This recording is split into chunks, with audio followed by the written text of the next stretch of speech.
Zdravím všechny diváky Marian Talk. Naším dnešním hostem je Adel Počtová, manikérka a modelka, která se svými 127 cm vede úplně báječný život.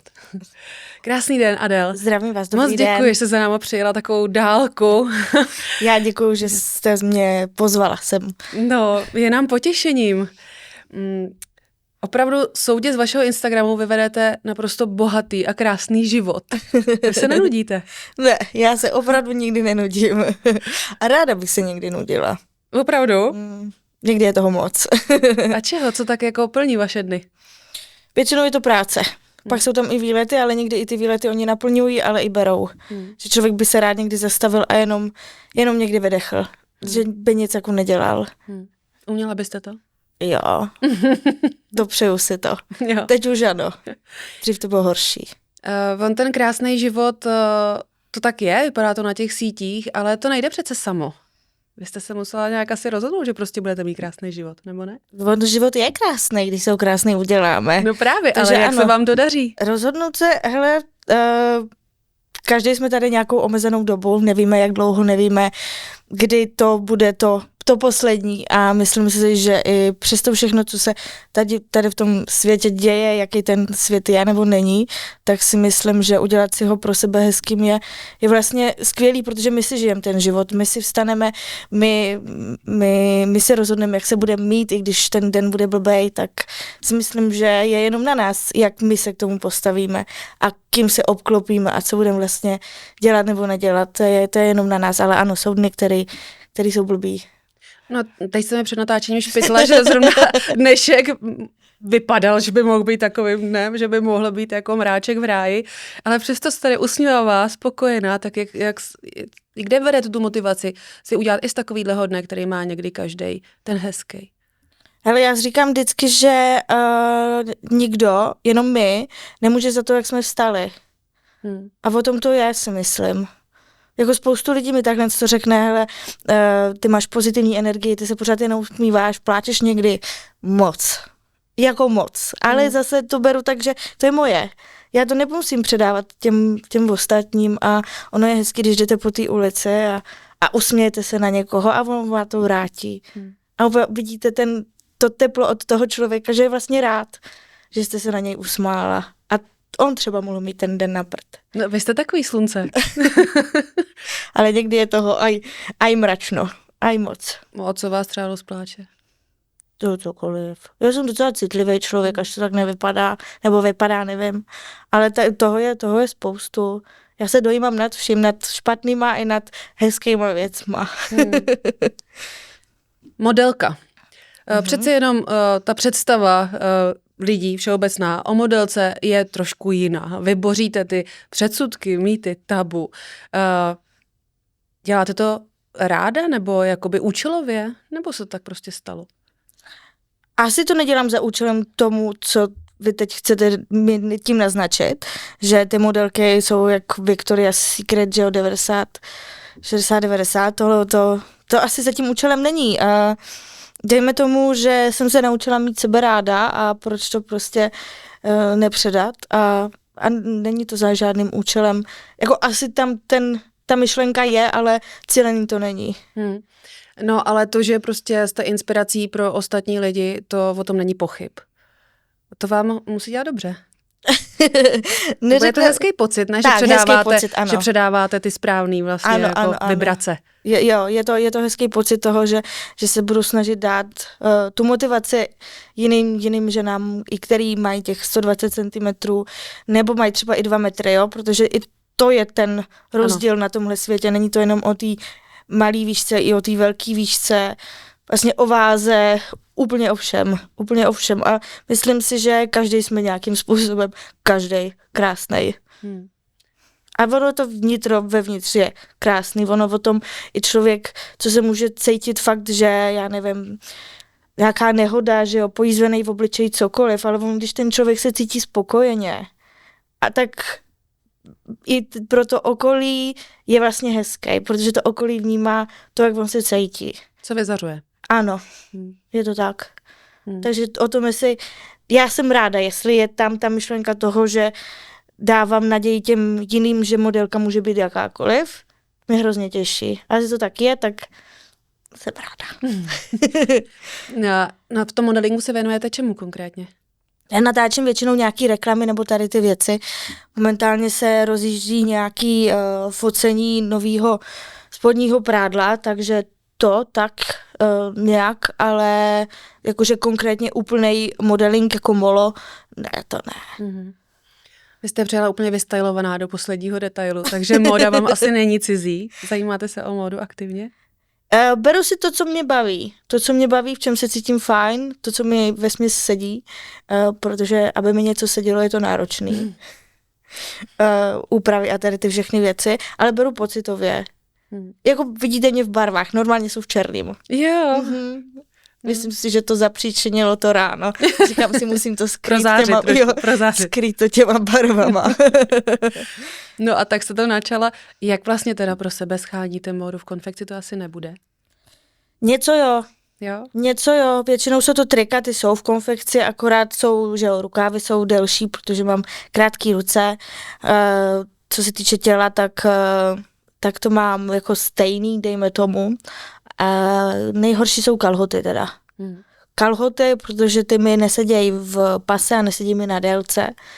A v dětských velikostech nemají tak velký zadky, takže to prostě neobleču. Takže musím do dámského a tam ty úpravy jsou horší. Ale teďkom se mi líbí, že je víc lokálů a tady těch věcí, který šijou věci, si za to člověk zaplatí, ale dávají mi tu možnost, hele, my ti něco ušijem. Takže už mám nějaké věci, které jsou jako jenom přímo pro mě právě. No, to je fajn. Máte svoji švadlenu? Mám paní, která mi upravuje hodně věci, ano. Takže už vás má v oku. Ano. Je to se mnou náročný, ale ano. Jste náročný klient? Máte jasnou představu? Ano, a tak to musí být. Ale ona neříká, takhle to bude. Ale ne, rozumíme si v tomhle. A teď jsme probrali módu, tak letem světem, ale vy jste právě i manikérka. Jaký jsou trendy teď v manikúře? Teď jsou trendy, které se mi začínají líbit a začínají se mi zamlouvat. Naprosto jednoduchý nechty. Přírodní, francouzská, dřív to byl chaos na těch nechtech, já jsem ho milovala, já jsem to mývala taky, ale teď už ty ženský mě přijdou, že jdou do přírodního, do krátkého, světlé růžový, takový úplně jakože nevýrazný barvy a jenom aby to bylo upravený. A o tom to je. A délka? Ne moc dlouhý, ale jsou jako extrémy. Ale ty lidi si vybírají vás jako podle toho, co vy děláte, že jo, pokud by paní nosila klientka dlouhý nechty, chtěla být dlouhý nechty, tak půjde za manikérkou, která se specializuje a většinu času dělá dlouhý nechty, ale co vím i z okolí od holek a takhle, tak 80% dělá krátký nechty. Že ty dlouhý jsou třeba do olená svatba, oslavy něco. Mně to přijde nepraktický. No je to trošku nepraktický. Do běžného života ano. Takže co na léto třeba, teď se na nás koukají diváčky, tak můžete ovlivnit. Hele, světle žlutá jede, hodně teď, světle modrá jede a francouzská, no.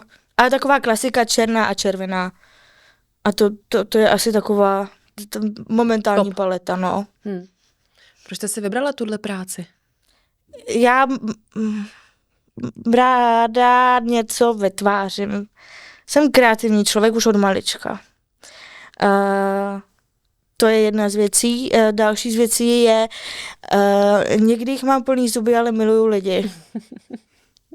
Takže navázat ten kontakt s těma lidma, to je takový asi to nejvíc. A došla jsem na to úplně čirou náhodou. Začali jsme v covidu si to tak jako nějak patlat, pak jsem si udělala všechny zkoušky, certifikace a tady ty věci a už to šlo. A už se to tak jako nabalovalo, měla jsem k tomu ještě jednu práci a říkám, už to nedávám. No a už. Co byla ta druhá práce? To jsem dělala disponenta.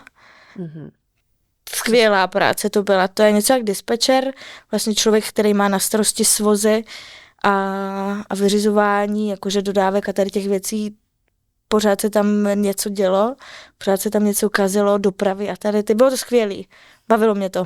To vás bavilo, ten krizový management? Jo, protože se vždycky něco no nějaký problém se vytvoří. To bylo bomba. Tam se člověk nenudil. Fakt. A pak jsem dělala interní nákup. Ale já jsem člověk, který když sedí a pracuje, tak pracuje. Já nerada honkám nohama. Když jsem v práci, tak pracuji. A já, když jsem někde ve firmě a nebyla tam práce, já se nudím. A mně to přijde úplná ztráta času. Takže já ten čas musím se efektivnit trošku, takže to jsem tak jako musela odejít, tudíž jsem si nabrala jinou práci, která mě tak jako bude zaplňovat ten čas. Ale teď ráda odpočívám. Teď je to zase úplně něco jiného. A jak vypadá váš odpočinek? Je aktivní? Ale většinou jsou to časy v posilovně, a nebo si vezmu knížku, naučila jsem se teď zase po dlouhé době číst, mimo dovolenou, takže to a nebo procházky. Není to nic jako velkýho. Vy jste naťukla posilovnu, tam se určitě vrátíme, ale určitě prostě fakt pečujete o sebe. Je to na vás vidět, že prostě věnujete té péči něco, tak z čeho se skládá ta péče o sebe? Myslíte to jako, že vizuálně, nebo tak jako celkově? Ano. No nebo celkově. No. Ale většinou je to, že držím nějakým způsobem aktivní život, ale já jsem za balanc. Jestli člověk chce držet extrémní dietu, tak ať si udrží, ale není nic na škodu si dát i něco vedle. Si dát prostě nějaký ten, jak se říká, cheat day, že jo, dát si nějakýho burgera, pizzu, cokoliv. Dát si tamhle pivo s někým. Ono je to vlastně skvělý a teď v dnešní době už zajít si s někým na pivo je strašně vzácný. Takže to tak jako beru ten balanc v tom. To, že se hejbu, chodím cvičit a taky jim prostě pocitově. A třeba kosmetika? Kosmetiku používám jednu vlastně. Já jsem nikdy úplně na to nebyla, že bych si tam plácala nějaký předražený třeba krémy nebo něco tomu podobného, to ne. Já jsem prostě s tím nikdy neměla asi problém, protože tvář a celkově tělo, stav vlasů jste to, co jíte a jste to, co žijete. Stres, práce, jídlo, spánek, prostě všechno. To má všechno dohromady. Ono si tam musíte plácat krém za 10 000, ale pokud se cítíte na prd, tak to je na prd. No ale vy se právě převážně cítíte teda asi dobře. Snažím to s vás se. jako sálá. Tak jak spečujete o to duševní zdraví? Snažím se obklopovat lidma, kterými se to stojí. Snažím se já si udělat čas na sebe, dělat to, co mě baví. A tím, že jsem neustále s lidma v té práci, tak jsem ráda, když můžu jít do té posilovny, dát si ty sluchátka a mám takovou tu svoji bublinu a to je ten můj čas. To, že jde člověk na procházku nebo že jedu sama na dovolenou, to jsou takový ty náboje toho, abych se vlastně nadechla a mohla jít dál, no. Naučit se být sama se sebou a pak člověk se bude cítit fajn, bude i předávat tu energii víc, naučit i to, že ten život je jak vlak, kdy prostě to jede a lidi vystoupí, nastoupí, vy vystoupíte, nastoupíte a prostě přijmou to. Bylo to pro mě těžký toto. Hrozně těžký toto. Myslím si, že to je práce, ale dostáváme se k tomu pomaly. Ještě to není úplně 100%, ale ano.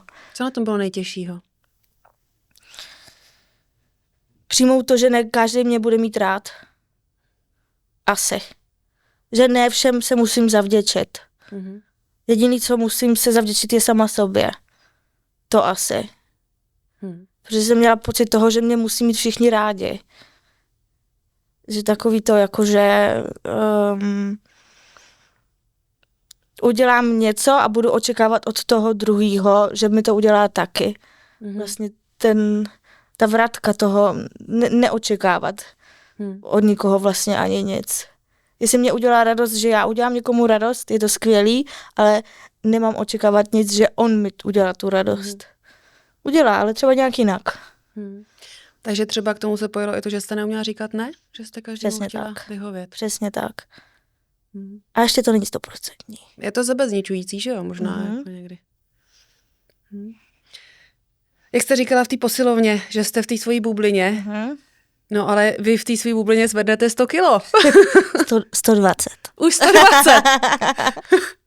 120, no. Vy byste porazila velkýho chlapa. No, to je psychologická hra, ta váha. Tam, pokud já nepočítám, nevím, kolik tam je, tak vlastně člověk asi jako zvedne tím tréninkem, že jo, není to tak, že teď se rozhodnu a dám tam 200, nikdy nedám, jo, ale postupem času tím, že člověk nějakým způsobem trénuje a to, má za sebou toho trenéra, tak těch 120 kilo dá a on mi říká, nepočítej to, nekoukej na ty kotouče, nech to bejt prostě. Já to nechám bejt a on pak poplácá po zádech a řekne, je to tam a já, co? Takže ano. To musí být neuvěřitelný pocit, ne? Skvělý. Je to bomba. Ale to je taková jenom dřep, jenom váha. Ne, pro toho člověka je to překonání zase nějakého toho kroku, no. Slovo nejde ve vašem případě neexistuje. No to nejde, no. Ne. No, tady to neřeknu. Takže to mě baví, no. I když mi to bylo nějakým způsobem zakazováno v mládí, tak ale postupem času jsme došli na to, změna doktorů a tady to, že posílit ty svaly, posílit ty kosti, obolit je tím svalem je lepší, než tam nechat ten tuk, který vám vlastně nic neudělá a spíš vám uškodí. Ano, všeho s mírou, jo? Možná to už je přes míru, ale není. Vy jste vyrůstala v láskyplném prostředí. Sama jste říkala, že vlastně jste tu jinakost nějak nepociťovala, ale přece jenom to okolí, ten svět, lidi někdy prostě dokážou být opravdu zlí. Kdy jste vlastně poprvé si uvědomila, že jste svým způsobem jiná? Nechci říct, že to je těžká otázka, ale já to v závěru jako vlastně ani nepociťuju. Já to pocítím tehdy, když mám kolem sebe nějakým způsobem třeba špatný lidi, nebo jsem někde v novém prostředí, kde ty lidi vás nepřijmou, tak v ten moment to vnímám. Ale je to jako málo kde. To, že jdu po ulici a někdo tam je, někdo na mě promluví, ukáže, vyfotí, tak si řeknu, že jakože dobrý, no, tak, ale nikdy to asi nebylo tak, že jsem pocítila, že jsem jiná, že člověk si myslím, že i tím, že vyrůstal na vesnici, byl na vesnici a tam se známe, že jo, od malička jdeme spolu tou cestou až do té střední školy, tak tam jsme na sebe všichni tak jako nějak zvyklí a tím, že já jsem byla doma nastavená tak, že vlastně můžu všechno, takže jsem se necítila omezována vlastně, takže jako, hele, nevnímám to. V té hlavě to není prostě. Jako ne, no. Občas ano, jsou tam třeba nějaký myšlenky, ale ne, asi ne. Když je na toho člověka hodně, když už do něj honěrí ty lidi, tak ano. To je taková ta stopka té hranice toho, ale tohle už není vtipný. Ale to záleží i v jakým je člověk rozpoložení, kdo to říká a tady tak, ale jako není to tam. Na vás je úžasný i to, že právě dokážete sama sebe brát velmi jako s humorem. Tak teď jsme probrali že by mohly přijít nějaké jako nepříjemnosti, nepřichází naštěstí, nebo ne v takový míře, že by vás to nějak úplně rozhodilo. Ale to třeba humorný situace, to se taky musíte zažívat, nebo ne? Jo, jsou tam vtipné věci, děti jsou skvělý tady na tohle, jsou prostě bezprostředný. Ty jsou jako na té ulici nebo kdekoliv fakt bomba. Jako jo. Takže třeba. Já nevím, šla jsem po městě a pán s klukem tam byl a říká, táto, ta holčička jedla málo polívečky, veď? Já nevím, kolik mu mohlo být, třeba 4 roky, no, a táta říká, no tak musíš jíst, tak ne, že nedopadneš, nebo něco v tom smyslu, ať rosteš dál, jo. Tak to bylo takový jako hezký, no. Ale jako, hele, člověk se tomu zasměje a je to milý. Mně se líbí to, že to ty děti vnímají. To, že mi jako dítě řekne, že jsem tlustá, mám velký zadek, nebo já nevím něco, se otočím, zamávám a jdu dál. Víte, co je to mindrák? Pocítila jste ho někdy? Jakože jsem cítila něco špatně. Jako takhle to Asi si teď jako nevybavím To je úžasný. nic jako takto. Ne. Občas každý zabojuje jakoby s tou představou sama o sobě a vy prostě jste úplně vyrovnaná. To bych neřekla. Hele, jako jo, řeknu, že dneska se cítím tlustě, nebo dneska si řeknu, hele, proč nemám víc centimetrů. To jsi si asi nikdy neřekla. Spíš to bylo takový to, že já jsem bojovala většinou se svojí váhou, ale jakože vnitřně ne, tak jako úplně na pohled, a oni všichni, Adelo, co děláš, ne? A já říkám, teď podívej se, jsem tlustá, tak asi jako to, ale jakože s vejškou nikdy jsem, neřeknu nikdy, ale nevybavím si, že jsem někdy řekla, proč nemám 1,70 m. Jako asi ne, no, protože zase ono mít 1,70 m a mít nešťastný život je taky jako, že ty lidi mají, hele, všude je něco. Všude je něco. Co vy a láska? Já doufám, že někdy přijde. Doufám, že někdy přijde. Zeptám se, ale měla jste krásný vztah, ale dopad bohužel smutně. Můžeme si o tom něco říct? Určitě. Tak uvedete nás do toho, jak to bylo. Měla jste prostě velkou lásku, jste zažila. Byli jsme mladí, měli jsme se skvěle, potkali jsme se na diskotéce. Bylo to hrozně hezký, on byl úplný opak mě.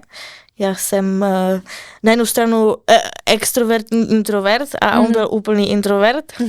Takže ono, než mi napsal, to trvalo. Ale tak jsme se jakože seznámili, bavili, všechno. No, jenomže on už, to bylo jak kdyby osud, bych asi řekla, takže on už v té době, když my jsme se potkávali, tak vlastně pocitoval to, že se s ním něco děje. Nebyl vůbec hloupej. Takže chtěl k sobě někoho, aby na to nebyl sám. Takže mu diagnostikovali maligní melanoma trupu, což je rakovina kůže. A to bylo vlastně 2 měsíce po tom, co jsme se seznámili, no. Ale měla jsem na výběr, jestli chci zůstat, nebo můžu odejít. Vy jste zůstala? Ano. Zůstala jsem, byla to jízda. Byla to pekelná jízda, ale byla to skvělá jízda. To byly takové křivky hore dole a cestovali jsme, jeli jsme na výlety, pak jsme trávili půl roku v nemocnici, bylo to krušný. Ale krásný. Jste spolu až do konce. Přesně tak. A už je to, ty brdo, no, 2019 to bylo, no. Tak se zažila ale skutečnou lásku. Ano. Bylo to hezký. Bylo to moc hezký. Odlehčíme to trošku. Vy, pokud teda nemýlim, tak nehledáte vlastně muže menšinou malého vzrůstu. Proč? Já nechci znít momentálně povrchně. Zrovna to říkám já, jo, ale já prostě mě imponují velcí chlapy. Nechci říct, že namakaní chlapy, ale ano. A chci vedle sebe jako muže. Muže, co ví, co chce. A to, že nechci malýho chlapa. Hele, jestli tady za 3 roky uvidíte na sítích, že mám malýho chlapa, jo, tak neříkám nikdy. No tak musel být, ale prostě okouzlující. No tak tam muselo fakt něco být. Ale asi je to zrcadlo. Že bych se koukala sama na sebe. Pro mě je jako někdy i těžký mluvit vlastně s lidma, který jsou jako já. Proč? Tam není naopak to souznění? Na jednu stranu ano, na druhou stranu, teď to bude po tom celém začátku, co jsme se tady bavili, takový to, že jak kdybych nedokázala přijmout sama sebe, kdybych se na sebe dívala. Asi na jednu stranu to tak možná i je, tím, že já jsem nikdy nevyrůstala s těma lidma, nikdy jsem je neviděla, ale vnímám to, že jo, tady až teď, ať jsem tak jako nějak, nechci říct, že začala vnímat ale ano, že jsou i jiní, kteří mají tady tohleto. Ale jako pobavím se, ale znám nějaký takhle lidi, ale pro mě je to, asi si to nedokážu představit. Nemají třeba muži ostych vás oslovit? Spíš naopak. Takže o muže teda nemáte nouzy. Ale jako nechci říct, že ne, ale jim se líbí takový to zdravý sebevědomí, který mám. A osloví mě, ano, protože tak nějakým způsobem vyzařuju nějakou tu energii a tady to se jim líbí. Jenomže ti chlapi většinou pro ně by bylo těžké tohle přijmout do toho života. Takže oni vás osloví a dojdou za váma ze zvědavosti. A to je pro mě hrozně těžký i rozlišit to, kdy je ta hranice toho, kdy je to sranda, anebo kdy je to vážný. Takže jako ano, přijdou, ale. Takže ano, třeba teď jsem měla vztah, to bylo takový, že přišel a úplně věděl, proč jde. Cítil se tak jako vědomě toho, za kým jde a proč za tím jde. Takže tam to bylo takový čistý, ale pak jsou lidi, kteří jdou cíleně jenom, aby to se snažili vyzkoušet.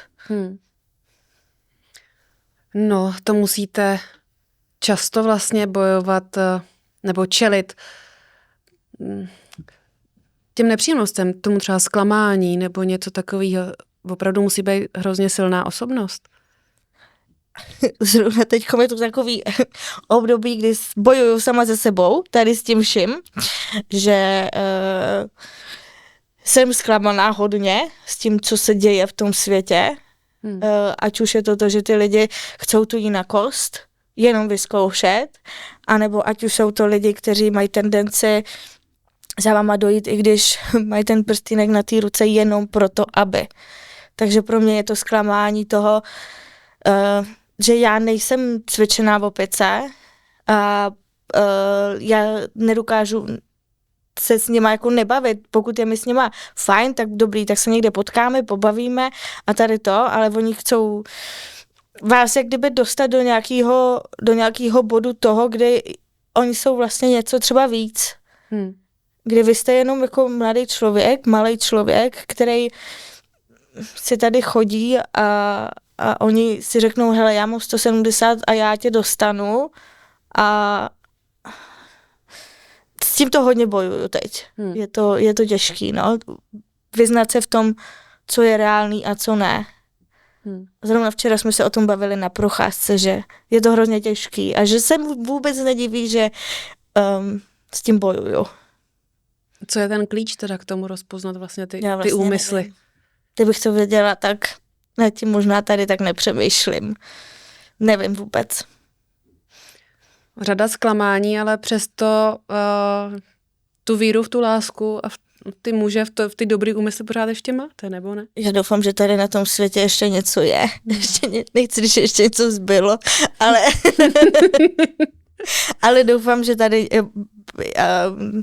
nechci říct, že je někdo na věčnou lásku, to je hrozně těžký říct a odvážný říct, ale že je tady někdo, kdo ještě ví, proč za váma jde a chce za váma jít. Pozná vaše srdce vlastně. Ano. Že člověk jako nežádá po tom člověku moc.